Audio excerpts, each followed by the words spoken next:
like she'll forgive you, don't stay married to her. And I say to her, if you don't feel like you can forgive and rebuild respect for him, don't stay married to him. Okay? Because forgiveness has to occur. It has to occur. And there's no other way around it.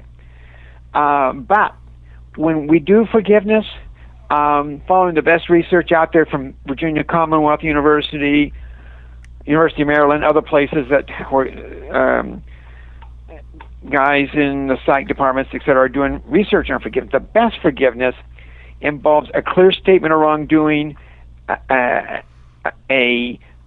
best guess scenario how that behavior affected the person emotionally that you're asking the forgiveness of, and a clear statement, a clear request for forgiveness.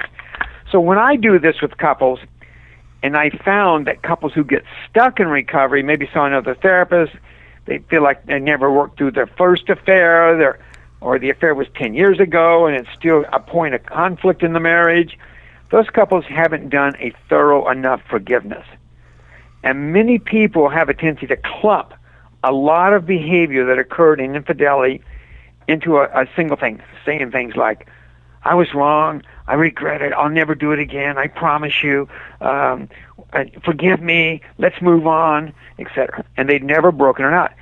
Infidelity, adultery, has many facets that are injurious, each of which needs to be identified with a clear request for forgiveness, all the way from embarrassing the spouse, exposing the spouse to sexually transmitted disease, spending family money, ruining the kid's attitudes towards the parent who committed the adultery, the actual sexual activity, the lies that went into it, the humiliation for the wife.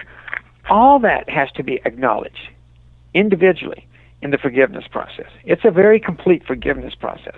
It's the way I do it, it's a takeoff from step 4 of AA. It's called a fearless moral inventory, and you lay it out there. And we do a 2-tiered structured forgiveness exercise. The first forgiveness part has to do with just the marriage, and everybody, no one's a perfect spouse, so everybody has things where they've injured their spouse and just made all kinds of assumptions it's okay, and they've never really addressed it. So that's the first forgiveness process, is what's happened in the marriage, and both spouses participate in that.